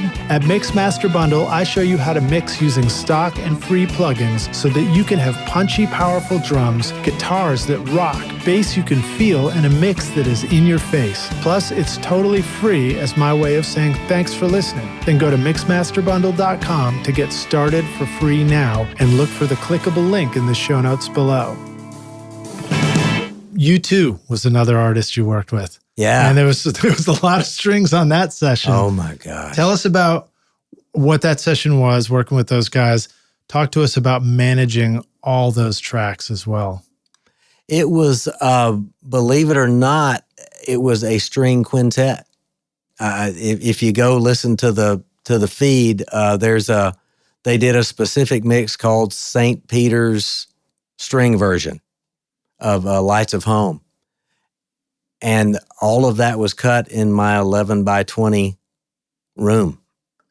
And you just... So the video looks like a whole string section on stage, but this is, again, doing strings that was then included with a live performance or something like that? Right. Okay. The video isn't necessarily what actually occurred. How's that? We live in that kind of world. Don't we, though? Don't we, though? All right, so quintet, what was the additional instrument to make it go from quartet to quintet? It was a double bass. Oh, double bass. Oh, great. How the hell do you mic a double bass? With an 87 down there where the bridge is. Okay. All right. And what do we like about an 87? So we're not doing a tube for the double bass. Didn't have one. Didn't have one. All right. I have two. I have a C12 and a 47, and I'm out of tube mics at that point. So, is it also, is there something about the 87 that I feel like an 87 gives you a little bit more of a clear focus on stuff. It doesn't sort of fuzz out in the way a tube mic does. Agreed. And I also feel like it has a presence on it that's almost like a lower mid-range presence rather than a super high. I'm probably wrong. Somebody's going to show me a graph. I'm like, dude, you don't know what you're talking about. That's just the way it sounds to me. Somehow it sounds like detail in the 1K towards 2K range or something. I would like agree. That, you know. And it makes the bow action of the bass. I mean, there's plenty of low end coming out of a double bass. So what you really need is the front, the attack, to make it not be aggressive in a bad way, but to be clear and driving. Right. And I guess to go below 1K, I've heard people talk often about, the 800 range is a great range for bringing out the presence of a bass part. Which maybe that's all part of that. It's like maybe it brings out that kind of lower mid stuff. Yeah, I would say it depends on the tune. Yeah. And the key of the tune. Yeah. I mean, it's really, there's so many variables in that regard. All right, well, let's take all this stuff we've recorded with the strings and take it into the control room. What's happening with these tracks in Pro Tools in your session? I'm cutting everything to its own track so that there is flexibility later. The shocking was for me at the time, it's not so much anymore, but the shocking part of doing the stuff for the U2 record was they asked for stems. They didn't want the Pro Tools session. They didn't want this, because we would do so many passes just because we wanted it to sound big, but we didn't have the players booked or the room booked to make that happen. So we would do a pass of like cello and double bass only to get that aggression and be able to have that control, and then add the violins and violas to that and do a few passes of that. And then the cello and the double bass would take a break, and we would do the viola player can also play violin, which I don't even understand how you can do that, to read a viola clef and then go to a violin clef. And my mind's not that smart. But all that to say, the viola player could play a violin, so we would have her play violin with the other two violinists, and we could do passes of violin only. Because if you look at an orchestra, if you've got 40 players, it's not 10 violins, 10 violas, and 10 cellos, and 10 double basses. The lower the instrument, the fewer you have. You need more violins if you want to look at it that way. Yeah, because I almost think about it like the violins are, they can give me a violin and I can show you just how much it sounds like getting your teeth drilled, especially on that high metal E string. Right. And so when you start to layer them all, it smooths it out and choruses it out and stuff, and you get that big lush sound where you can't quite hear the detail or the beginning of the note. It just all kind of and that's blends what together. The room mic aspect of that is for too. I really favor the room mic because it's kind of like a miking a child, or it's not at all, but in that, you don't want a child right in your face speaking at full volume. It's just like, oh, it's harsh. I know how you mic a child. You don't let them know that you're recording them. And you put the mic far enough away where the room sound doesn't detract from it. But yeah, because they're going to want to lean right in on it like this, and it's going to sound Anyway. That was pretty good, man. Thank you. All that to say, the further the microphone is away, the less of the attack. So it's going to have a rounder sound and be more pleasing to the ear in general, unless you absolutely want that aggression. So in the situation you described for you too, you're doing stems. So you're actually building the one instrument at a time into Pro Tools and building the section that way, right? Is that what you just described? Well, it wasn't an instrument at a time as much as it was sections at a time. Right. Like the cello double bass thing together, because they were doing this really aggressive rhythm the part thing. went together, yeah. Yeah, and then the violins were very much long lines compared to that. So you want to be able to control how much of that aggressive pulse from the cello and the double bass versus the violins. So I sent them, I think, 5 stems with reverb, which that stunned me as well. But that's what they wanted. They didn't wanted want to be have able to recreate that or anything. They wanted to be able to take what I sent them, drop it in their mix, and go to work. Nice. And that's what they did. Well, so that does bring up a topic about doing studio stuff for the live stage. I've noticed it's remarkable how the rules change. So, for example, I had an artist in here, our band, where we're recording and it's drums, bass, and guitar, and then they couldn't play shows with the drummer. So it's like, hey, can we make stem drum tracks so that we can play this on the stage? I think it was even my suggestion. I don't know, an experiment too. But it's like, let's try it, And I actually set the guitar player up to play along in the control room and just hear it cranking out of the speakers, because I was like, this has got to work out of a pair of stage monitors and make sense. And it really changed the mix. All of a sudden, the close mics get like really jacked up in the mix for you to be able to feel it and play along with it. And same thing with what you just said. It's like those stems, you need to have that control over like, well, we need more of this part against this other part during the actual performance. You don't want it pre-committed. Yeah. Because there's too much variables in the final location. Yeah, you don't know necessarily what location you're going to be in to even see what it's about. All right, so we'll stay on the string thing for one more time. You've recorded an ensemble in your Pro Tools, and you're about to mix it for a record, not for a live stage thing. Okay. Whether it's a quartet or a big string, lush string section, and it's accompanying a pop song, for example. What are some things that can be helpful about how you mix all that together so that it really sounds great in the final mix? What are some go-to things? Like you talked about EQ, a little bit of subtractive EQ. Are those EQs that happen, you solo each mic and listen for the honky frequency that's bugging you a little bit?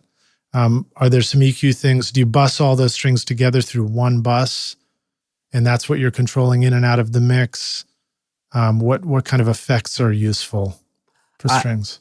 Okay, reverb and subtractive EQ. And I generally don't solo like all the viola passes. I wouldn't do that just because I think it's not how it's going to end up. So it's not a true test of, well, okay, I can make it sound good with all the viola soloed, but when I lift the solo, it's still something's weird.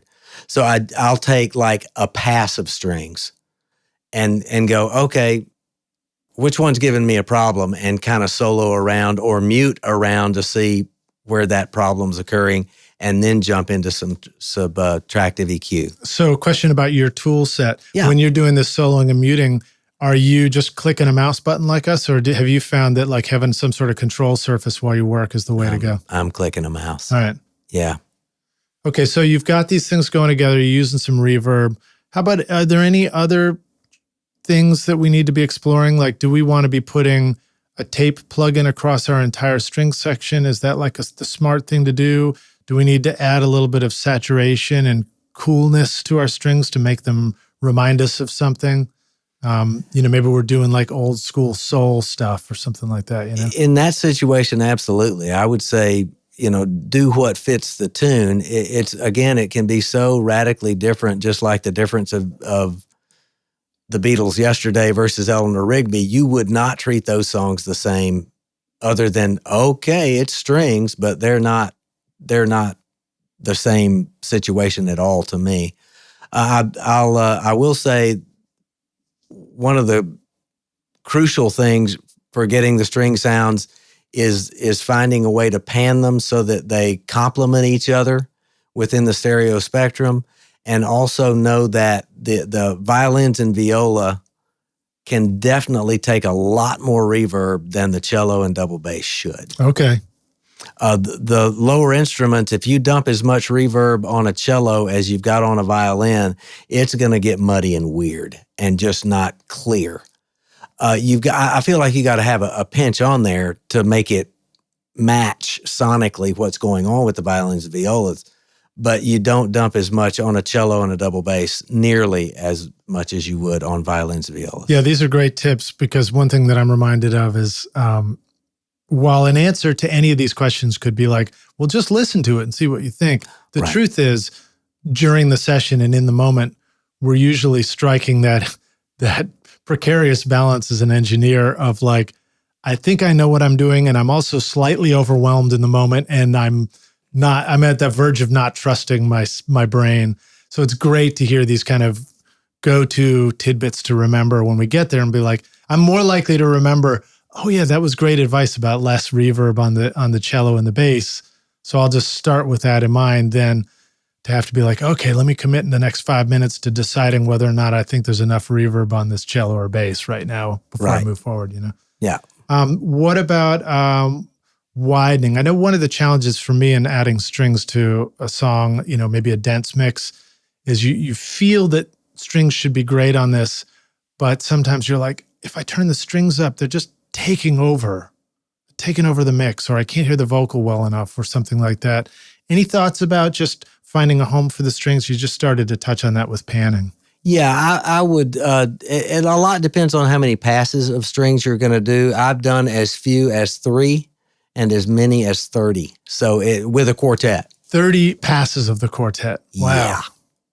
And it can be overwhelming in that things start piling up, but you can accommodate some of that with EQ and some of that with the panning just to make it make sense.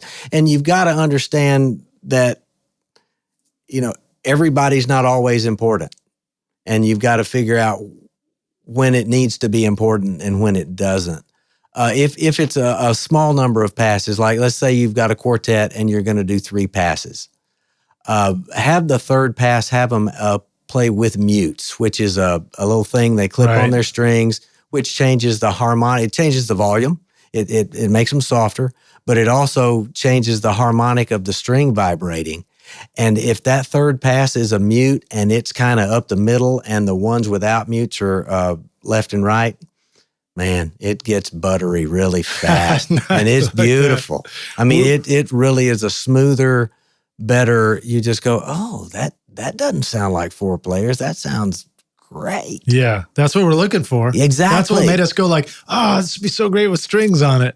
But not 30 strings, because I can't afford that many people. And butter, great reference. I mean, cookies are made from butter. There you go. What's not to love? All right, so we got our strings up there. How about widening? Do we reach for widening plugins? Stereo widening things. Do we avoid that shit? Well, I've never used them on anything, so you're probably asking the wrong guy. I'm asking the right guy. Well, I'm a purist in that if it's if it's strings, it's not necessarily orchestral, but it's certainly tipping the hat that way, if nothing else. And a widener plug-in, if it's for an effect, I get it. I mean, I think about the ELO stuff where he would just put a flanger on it in the turnaround, man, and just dump it. And it sounds great, but you can't leave that on for the whole song. So if you want to do a widener something to make a moment or an effect for a section, sure, help yourself. But just to put that on there to go, this will be better, I don't really think it is. I think that's a good answer. I like that. All right, so before we close out here, give us one thought about your mix template. Anything that's that you like to start with when you're about to mix music? Maybe that's too vague too broad of a question, but do you have some automatic go-tos that you're likely to check out as far as how you set up your Pro Tools session, no matter what kind of song you're about to mix? Yeah. I've got a mix template I'm using now, and I'm mixing down to stems and then have the stems go to the 2 mix. So I'm going to have a stereo fader that's all drums with effects, a stereo fader that's all keyboards or maybe the main keyboard with effects, and then another stereo of synths, electric guitar, acoustic guitar, background vocals, B3, whatever. And then I take the individuals to that stem, and those stems go to the 2 mix. And I've feel like there's a versatility that I can accomplish by doing that. It sounds like a lot of routing hassles and a lot of trouble, and in some ways it is. But now that I've got this template established, including with all those drums, guitars, keys, synths, acoustic guitars, backgrounds, all of those have their own specific reverb as well. So the stem, what is the stem track? Is that an aux track or is that an audio track so it's that you an can aux print track. it? Well, Okay. it can be either.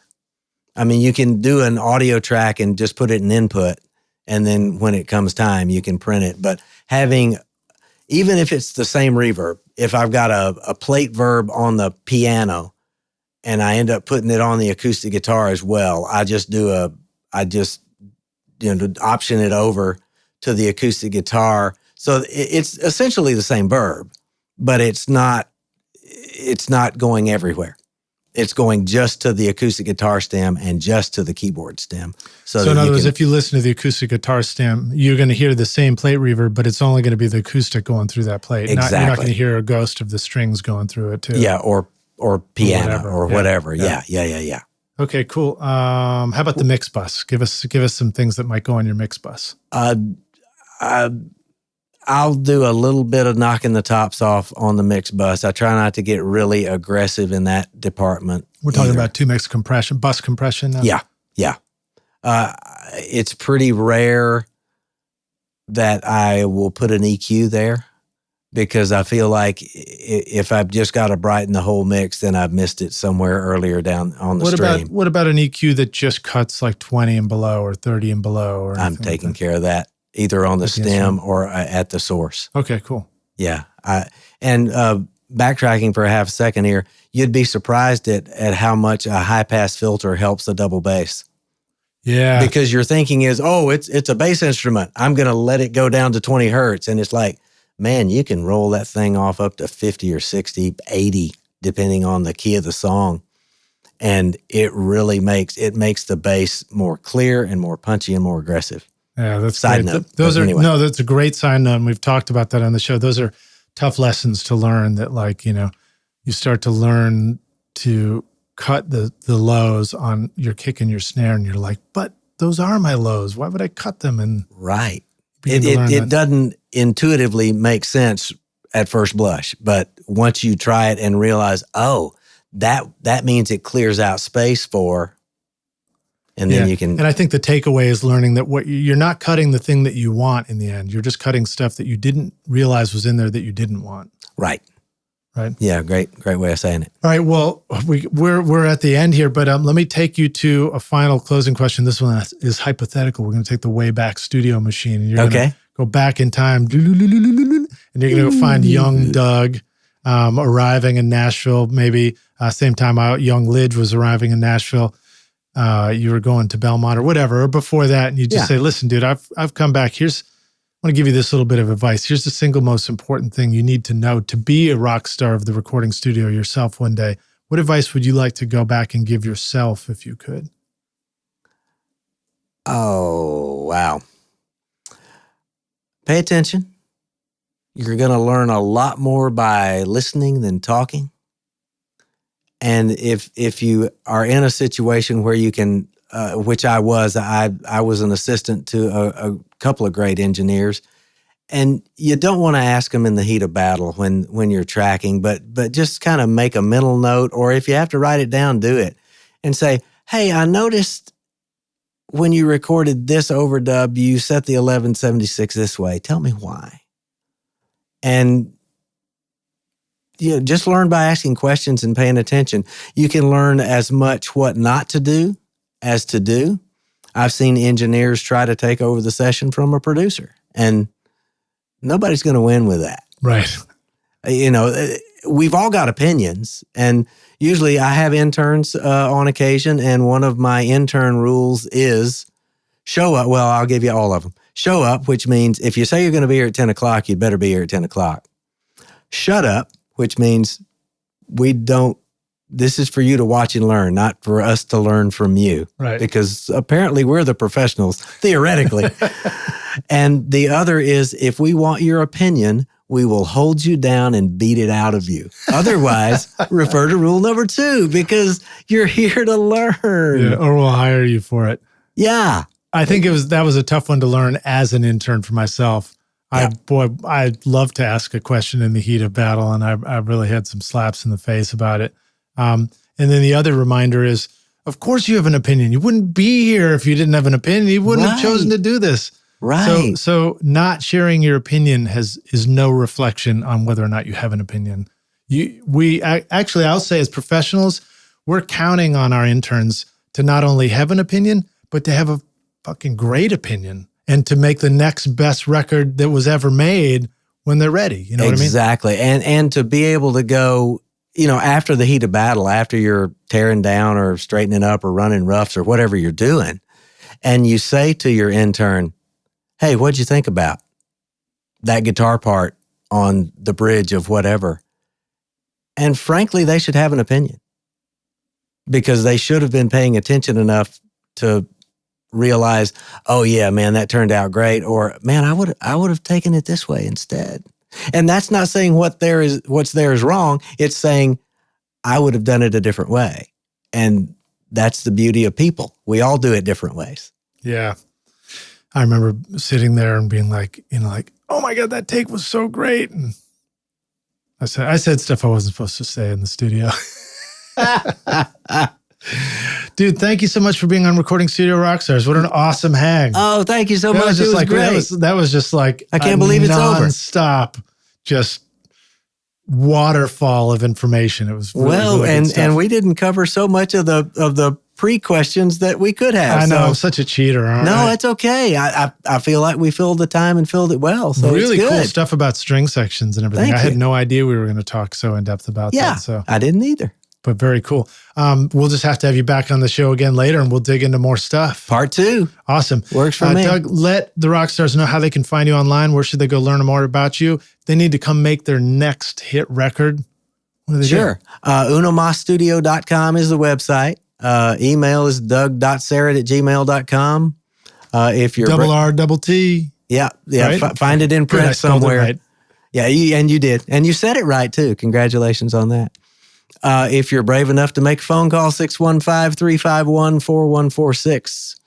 I might not answer it, but I'll call you back and we'll talk about it. If you're even braver, you'll share your phone number on a podcast. That's awesome. Cool, dude. Thank you for being here. And can't wait to hear what you make next and look forward to seeing you around the studio. Thanks so much. Had a great time. All right, cheers. Thanks so much for listening to Recording Studio Rockstars. If you enjoyed the show and want to help make it better, then please share this episode with your friends on social media and leave a rating and review on iTunes to help the podcast reach more rock stars like yourself. You can click directly over to iTunes or go to rsrockstars.com/review for an easy explanation. And remember to hit the subscribe button to keep up with weekly episodes. And if you're ready to make your best record ever now, then head over to Recording Studio Rockstars Academy, where you can start with my free course at mixmasterbundle.com. And if you want more free content from Recording Studio Rockstars, all you have to do is go to rsrockstars.com/email. Again, that's rsrockstars.com/email to enter your name and email, and I'll keep you in the loop with articles, videos, podcast updates, and even free gear giveaways for your studio. Just look for the link in the show notes below. Thanks so much for listening, and thanks for being a rock star. I'm Lynda Shaw, and this is Recording Studio Rockstars. Now, go make great music.